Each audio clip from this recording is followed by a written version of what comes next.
Zoé, votre capsule, une exhortation hebdomadaire pour une vie abondante en Christ.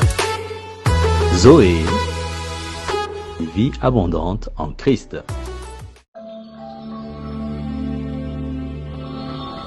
Bonjour la famille, c'est une joie pour nous de vous retrouver encore une fois. C'est Joël et Emmanuel, que la paix et la grâce de Dieu soient avec vous. C'est un grand plaisir de vous retrouver dans votre capsule Zoé pour une vie abondante en Christ. Amen. Donc on va continuer sur nos capsules, toujours dans le même thème qui est l'amour et ses vertus. Aujourd'hui, on va parler... L'amour ne fait rien de malhonnête, un sujet très sensible, n'est-ce pas? Et si je vous posais la question, êtes-vous malhonnête? Vous allez me dire, non, je ne suis pas malhonnête, c'est sûr.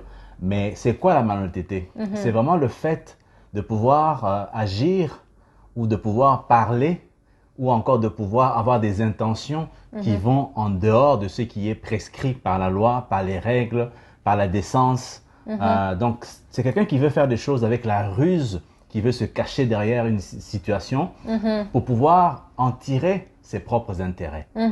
Et la parole de Dieu, dans ce cas-là, nous recommande quelque chose de très important. Ça dit ceci dans Éphésiens 4:29, qu'aucun discours malhonnête ne sorte de votre bouche, mais seulement celui qui est propre à édifier afin qu'il soit agréable à ceux qui l'écoutent. Amen. Donc, on peut voir que la malhonnêteté, au fait, ça veut dire que c'est quelqu'un qui ment, qui a donc des ruses, qui va peut-être utiliser des mensonges pour arriver à ses propres désirs ou à ses propres envies par rapport à une situation. Donc, c'est quelque chose qui ne devrait pas être dans un couple ou dans la famille, parce que la malhonnêteté, on le sait très bien que le diable, c'est lui le père du mensonge. Donc, on peut dire aussi qu'une personne malhonnête, c'est quelqu'un qui enfreint les règles de la probité, de l'honnêteté et de la décence. Lorsqu'il y a des mensonges entre couples, dans la famille, ça amène la destruction, c'est clair, parce que ça va te faire vouloir cacher ce mensonge après. À chaque situation, tu veux être dans une situation où tu es tout le temps en train d'avoir même des péchés après des péchés parce que tu ne sais pas comment t'en sortir. Donc, les mensonges, ça amène la destruction. Et puis, dans un couple, il doit y avoir toujours la vérité. La vérité, voilà. Amen. C'est vraiment ça. La base, c'est la vérité. Et quand il n'y a pas de vérité, c'est vraiment un point central qui t'amène justement dans la vie de péché. Et par rapport à ça, la parole de Dieu nous envoie directement un message très clair. Le Seigneur, Dieu, dans sa parole, nous dit ceci, dans Proverbe 6, vous allez lire tout ça de 16 à 19, où il dit qu'il y a 6 choses que haït l'Éternel. Il y a 6 choses que l'Éternel haït, et même 7 qu'il a en horreur. Et dans tous ces 7 listes-là, il y a la langue menteuse, il y a les faux témoins qui disent des mensonges. Ça, c'est la première des choses. La deuxième chose par rapport à la position de Dieu, par rapport à cette situation, c'est quoi? C'est que il y a aussi une autre parole qui dit, ni les voleurs, ni les cupides, ni les ivrognes, ni les outrageux, ni les ravisseurs n'hériteront du royaume de Dieu.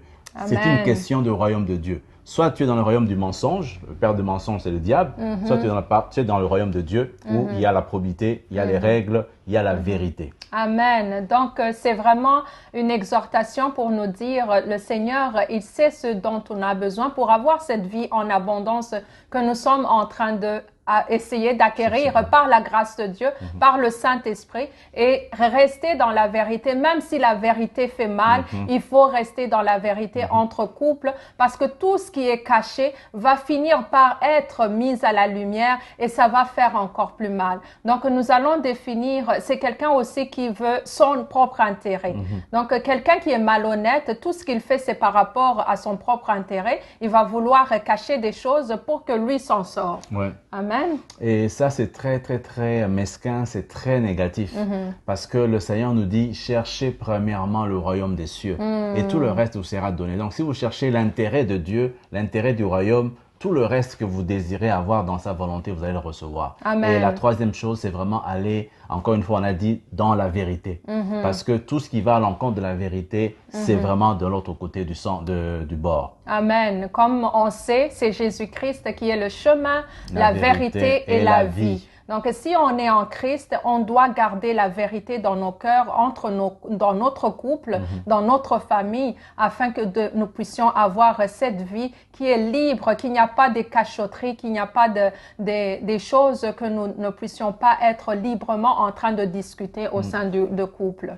Et moi, pour terminer, je pourrais exhorter encore une fois mes frères, n'est-ce pas, en disant ceci, ne vous conformez pas au siècle présent, mais soyez transformés par le renouvellement de l'intelligence afin que vous discerniez quelle est la volonté de Dieu, ce qui est bon, agréable et parfait. Amen. Donc, pour être vraiment dans la volonté de Dieu, pour ne pas être amené à mentir ou à faire des choses malhonnêtes, il faut être dans la volonté de Dieu. Amen. Cela va vous apporter vraiment la paix dans votre vie. Amen. Donc, on va terminer par cette prière que nous retrouvons dans Psaume 25, 4 et 5.